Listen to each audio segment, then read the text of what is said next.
Le rapport entre le temps du verbe de la proposition subordonnée et le temps du verbe de la proposition principale s'appelle la concordance des temps.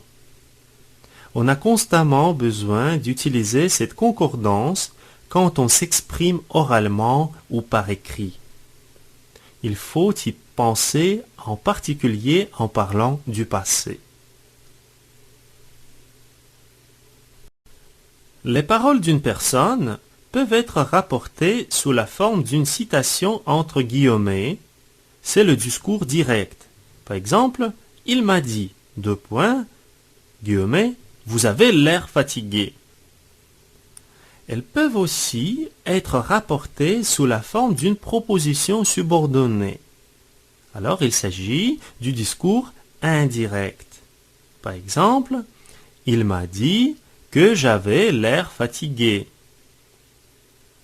Chaque fois que nous utilisons un discours indirect, nous devons faire attention à la concordance des temps dans la phrase.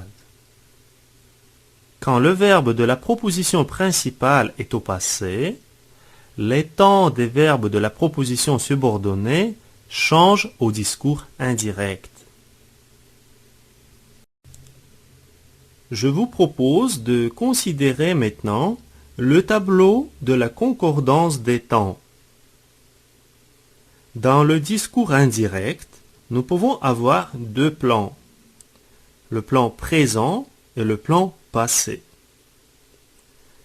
Si dans le plan présent, le passage du discours direct en discours indirect est assez facile, comme il n'y a pas de changement de temps, dans le plan passé, nous devons faire attention à la concordance des temps.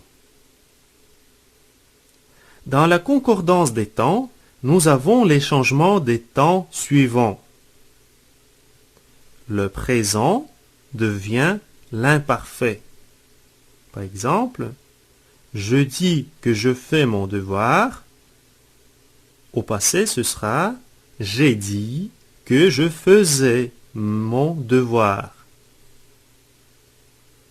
Le passé composé du plan présent se transforme au plus que parfait dans le plan passé. Par exemple, je dis que j'ai fait mon devoir. Au passé, j'ai dit que j'avais fait mon devoir. Le futur simple devient le futur du passé.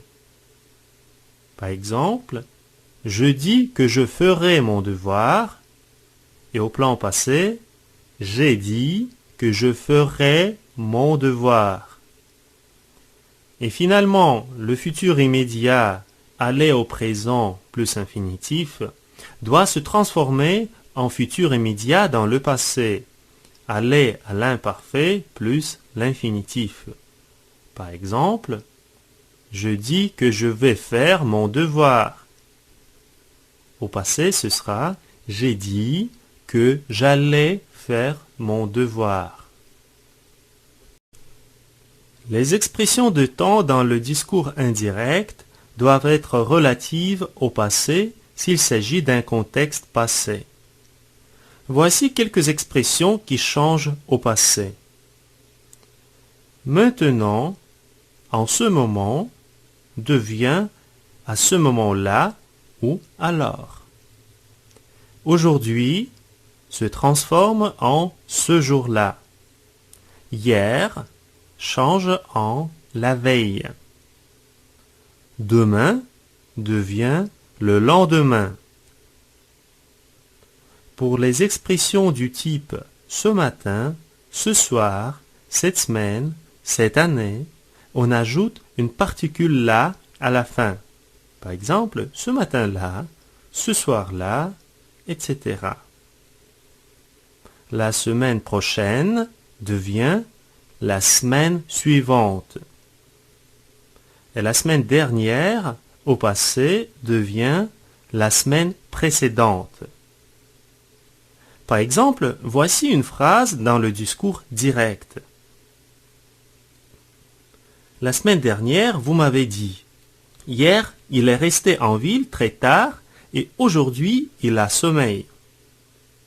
Et voici la même phrase au discours indirect. La semaine dernière, vous m'avez dit que la veille, il était resté en ville très tard et que ce jour-là, il avait sommeil. Faites attention au changement des expressions de temps. Hier est devenu la veille. Aujourd'hui, c'est transformé en ce jour-là.